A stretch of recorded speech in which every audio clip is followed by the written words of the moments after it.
बोलना बहुत इजी है कि टाइम टेबल बनाओ, उसके अकॉर्डिंग पढ़ाई करो, लेकिन एक सही टाइम टेबल बनाना और उसको लंबे टाइम तक फॉलो करना उतना ही टफ है। I know this because time management एक आर्ट है। अगर हर किसी को आता तो हर कोई अपनी फील्ड में धुरंधर ना होता। तो चलो आज let's make it easy for you. अपन इसी टाइम मैनेजमेंट की कला को सीखेंगे और अपने लिए 10 घंटे का एक ऐसा टाइम टेबल बनाएंगे जिसको आप बिना मेंटली फिजिकली बर्न आउट हुए लंबे टाइम तक फॉलो कर सकते हो। So hi hello everyone, this is Hima Jain. Welcome and welcome back. अगर मेरे वीडियो से आपको थोड़ी सी भी हेल्प मिलती है then don't forget to subscribe. अगर मैं आपको ये बोलूं ना कि कल से आपको 10 घंटे पढ़ाई करनी है तो सुनकर ही डर लगने लगेगा कि 10 घंटे एक साथ पढ़ना कैसे पॉसिबल है। हो ही नहीं सकता। आपका ब्रेन वही रेजिस्ट करने लग जाएगा कि मैं 10 घंटे पढ़ ही नहीं सकता। तो सबसे पहले अपन इन 10 घंटों को ब्रेक करते हैं। चलो देखते हैं। 10 घंटों को 5-5 घंटे के 2 सेशन में डिवाइड करते हैं। लेकिन ये भी थोड़ा सा टफ लग रहा है। एक साथ 5 घंटे बैठना भी मुश्किल है, नहीं पढ़ सकते हैं। तो इसको थोड़ा सा और ब्रेक करते हैं। इन 5-5 घंटों को भी हम 2.5-2.5 घंटे के सेशंस में डिवाइड कर देते हैं। तो अब देखो, ये पूरे 10 घंटे 2.5-2.5 घंटे के 4 सेशंस में डिवाइड हो गए। अब पूरे दिन में 2.5-2.5 घंटे के 4 सेशन लेना पॉसिबल है? लग रहा है ना थोड़ा सा पॉसिबल कि हाँ ये तो हम कर सकते हैं। 2.5-2.5 घंटे 4 बार तो हम पढ़ सकते हैं। तो अब इन 4 स्लॉट्स के अकॉर्डिंग अपन अपने लिए एक बेस्ट टाइम टेबल बनाते हैं। फटाफट से कॉपी पेन लेकर बैठ जाओ, मेरे साथ ही अपने लिए एक टाइम टेबल बना लो। मान लेते हैं आप सुबह 6 बजे उठते हो। अब देखो, अपने उठने सोने का टाइम आप अपने अकॉर्डिंग एडजस्ट कर लेना, ठीक है। आप सुबह 6 बजे उठे, 6 से 6:30 आधे घंटे का टाइम अपन दे देते हैं मॉर्निंग के जो इंपॉर्टेंट काम होते हैं। ब्रश करना, चाय पीना, फ्रेशन अप होना, अगर आप थोड़ी जॉगिंग वार्म अप एक्सरसाइज करना चाहते हो वो सब इस आधे घंटे में हो जाएगा। 6:30 आप पढ़ने बैठे। 6:30 से 9:30 का होगा हमारा पहला स्लॉट। देखो, मैंने 6:30 से 9:30 3 घंटे लिए। बात हमारी 2.5 घंटे की हुई थी। 3 घंटे क्यों लिए? बिकॉज मैं आपको कभी भी ये सजेस्ट नहीं करूंगी कि आप 2.5 घंटे भी एक सिटिंग में ही पढ़ो।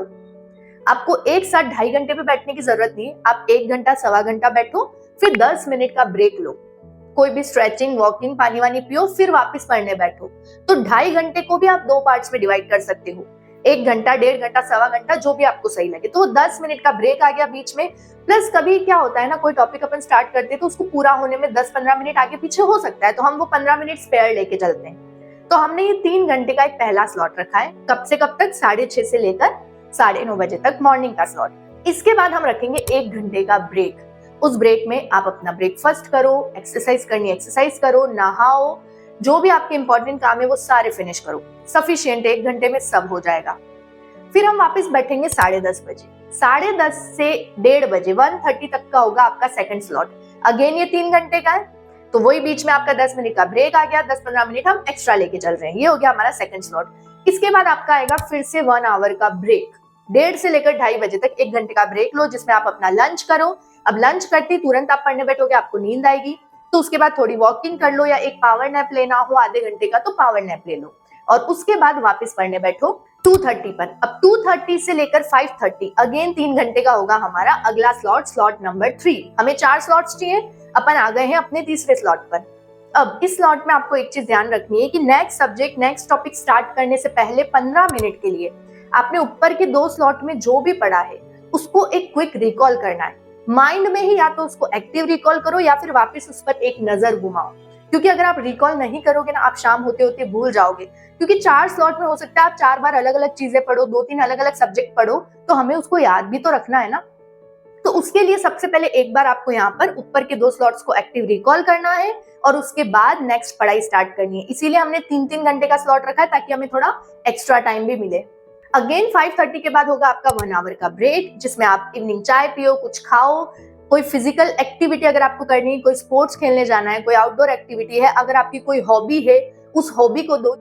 ये 1 घंटा आपका पूरा रिलैक्सेशन टाइम होगा, जिसमें आप कोई ऐसा काम करोगे जिसको करने में आपको मजा आता है। कोई खेलना, कुछ अच्छी सीरीज देखना, या फिर कोई अपनी हॉबी, कोई भी पेंटिंग, स्केचिंग, डांसिंग, जो भी आपको पसंद है वो करोगे, ताकि आपके दिमाग में सिर्फ पढ़ाई का स्ट्रेस नहीं रहेगा, आप मेंटली थोड़ा फ्री रहोगे। उसके बाद अगेन हम बैठेंगे 6:30 पे। 6:30 से लेकर 10 बजे तक का मैंने रखा है स्लॉट नंबर 4। देखो, 2.5 घंटे की बात है, ये 3.5 घंटे का स्लॉट है। क्यों? क्योंकि इस ड्यूरेशन में ना हमारा डिनर का टाइम भी आता है, तो आधा घंटा हमें डिनर में लगता है, और डिनर के तुरंत बाद पढ़ना नहीं है। उसके बाद हमें थोड़ा वॉक करना है, थोड़ा रिलैक्स होना है, तो इसीलिए वो 1 घंटे का बीच में आपको ब्रेक लेना है। मतलब आप 6:30 से 7:30 का एक सेशन लो, 7:30 से 8:30 आपका डिनर वॉक का सारा टाइम हो गया और फिर 8:30 से 10 बजे का आपका 1.5 घंटे का फिर एक स्लॉट हो गया। ये हो गए पूरे हमारे 2.5 घंटे। अब देखो 2.5 सारे 4 स्लॉट कंप्लीट हो गया, 10 घंटा पूरा। कितनी बजे? 10 बजे ही पूरा हो गया। अब 10 बजे से लेकर 10:30 तक आधे घंटे में आपने ऊपर के 2 स्लॉट में जो भी पढ़ा है अगेन आपको उसको रिकॉल करना है, रिवाइज करना है। रिवीजन बहुत इंपॉर्टेंट है, अदरवाइज हम भूल जाएंगे। और फिर 10:30 के बाद 15 मिनट के लिए आपको नेक्स्ट डे की प्लानिंग करनी है, जो कि अगेन वेरी इंपॉर्टेंट है, क्योंकि अगर आप नेक्स्ट डे प्लान नहीं करोगे और सुबह उठने के बाद प्लान करोगे तो आप सुबह का प्रीशियस टाइम वेस्ट करोगे। इसीलिए सोने से 10 मिनट पहले आपको नेक्स्ट डे की प्लानिंग करनी है और उसके बाद 10:30-11 बजे तक आप सो जाओ। आराम से आपको 7 घंटे की नींद मिल रही है, नींद की भी कोई कमी नहीं हो रही है। प्रॉपर आपके पास हर स्लॉट के बीच में ब्रेक है, तो आपको बर्नआउट भी नहीं होगा, थकान भी नहीं लगेगी, आपको ऐसा भी नहीं लगेगा कि आप सिर्फ पढ़ाई ही कर रहे हो। अब देखो, इस टाइम टेबल को अगर आप और स्मार्टली यूटिलाइज करना चाहते हो ना, तो मैं आपको बताती हूँ कि कौन से स्लॉट में आपको किस टाइप का सब्जेक्ट पढ़ना चाहिए। सबसे पहले बात करते हैं मॉर्निंग के स्लॉट की। मॉर्निंग के टाइम पे हमेशा ऐसा सब्जेक्ट चूज करो जो टफ हो, जिसमें डीप फोकस और कंसंट्रेशन की जरूरत हो, जो ज्यादा कॉन्सेप्चुअल हो, जिसमें आपको ज्यादा दिमाग लगाना पड़ रहा हो। क्योंकि सुबह बहुत ही शांत माहौल होता है, हमारा फोकस बहुत अच्छा होता है, तो हमें टफ चीजें जो है वो जल्दी समझ आती हैं। हम कम टाइम में फटाफट चीजों को अंडरस्टैंड कर सकते हैं। इसीलिए मॉर्निंग के टाइम में हमेशा टफ सब्जेक्ट रखो। फिर जो आपका सेकंड स्लॉट है उसमें हमेशा थ्योरेटिकल सब्जेक्ट रखो, क्योंकि आप एक स्लॉट ऑलरेडी पढ़ चुके हो, आपका नहाना, ब्रेकफास्ट, एक्सरसाइज सारा काम हो चुका है, आपकी बॉडी एक एक्टिव मोड में है, ऑलरेडी पढ़ाई के मोड में है। तो अब आप थ्योरेटिकल सब्जेक्ट पढ़ोगे ना, तो आपको आलस नहीं आएगा, नींद नहीं आएगी। इसके बाद जो इवनिंग का स्लॉट है उसमें आप कोई मॉक टेस्ट दो, क्वेश्चन प्रैक्टिस करो, आंसर राइटिंग की प्रैक्टिस करो। क्योंकि इवनिंग के टाइम में ना थोड़ा ऐसा मूड ऐसा हो जाता है कि मन नहीं लग रहा है, पढ़ने की इच्छा नहीं हो रही है, तो उस टाइम पे ही प्रैक्टिस वाले काम करो, कुछ नया मत उठाओ। आपने जो पढ़ रखा है उसके बेस पर मॉक टेस्ट दो, क्वेश्चंस को सॉल्व करो, आंसर राइटिंग की प्रैक्टिस करो। और लास्ट स्लॉट जो है ना आपका, उसमें हमेशा इजी सब्जेक्ट रखो, क्योंकि आप सुबह से पढ़ रहे हो तो रात होते होते ऑब्वियसली हमारी एनर्जी थोड़ी डाउन हो जाती है। तो उस टाइम ऐसा सब्जेक्ट रखो जो आपको पसंद हो, या फिर जो आपको फटाफट समझ आ जाए, या जो थोड़ा सा इजी हो। तो अगर आप स्लॉट्स के अकॉर्डिंग वाइजली सब्जेक्ट को चूज करोगे ना, तो इतना स्पीडली आपका कोर्स होगा ना, आपको पता भी नहीं चलेगा। अगर आप नेक्स्ट 30 डेज, सिर्फ 30 डेज ही बोल रही हूँ मैं, 30 डेज के लिए भी अगर इस 10 आवर्स के शेड्यूल को फॉलो करते हो ना, तो आपका कोर्स 2x की स्पीड से भागेगा। साथ में रिकॉल, रिवीजन, सारी चीजें आप ऐड कर सकते हो। तो टाइम कम नहीं है, टाइम मैनेज करना आना चाहिए इजीली। मतलब ये तो मैंने 10 घंटे दिया है, आप अगर ब्रेक्स को कम करके इसको 12 घंटे भी कर सकते हो या 9 घंटे भी कर सकते हो, आपकी कैपेसिटी के अकॉर्डिंग है। हमें बर्नआउट फील नहीं करना है, हमें प्रॉपर ब्रेक्स के साथ चलना है। 2.5 घंटे भी कंटिन्यू नहीं बैठना, उसमें भी 10-10 मिनट का ब्रेक रखना है, ताकि हम पे प्रेशर ना आए पढ़ाई का। देखो, प्रेशर होगा तो पढ़ाई होगी ही नहीं। आप 12 घंटे बुक के सामने बैठोगे तो भी आप एक चैप्टर नहीं कर पाओगे। फ्री माइंड से पढ़ाई करनी है। जो हम ब्रेक ले रहे हैं उसमें हमें कुछ प्रोडक्टिव काम करने, ऐसे काम करने जो हमें हमारे मूड को और लाइट करे। ऐसा नहीं कि हम स्क्रॉल करके और दुखी हो रहे हैं। स्क्रॉल करना हो आपको करो, एक फिक्स ड्यूरेशन के लिए करना है। क्या ये 15-20 मिनट बैठ के मैं फोन चलाऊंगा, उसके बाद हमें उठ जाना है। पूरा का पूरा 1 घंटा, पता चला हमने जो गैप लिया है 1 घंटा, उसमें आप फोन ही देख रहे हो, कुछ और आपने किया ही नहीं। फिर याद आ रहा है खाना भी खाना है, नहाना भी है। तो ये आपको थोड़ा सा अपने आप पे कंट्रोल रखना पड़ेगा।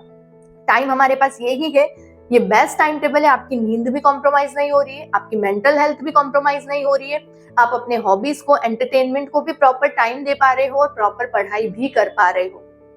तो अभी अपने लिए टाइम टेबल बना लो इसके अकॉर्डिंग और उसको फॉलो करना स्टार्ट करो। That's all for today. Thank you for watching. मुझे जरूर बताना आपको वीडियो कैसा लगा। मिलते हैं नेक्स्ट वीडियो में।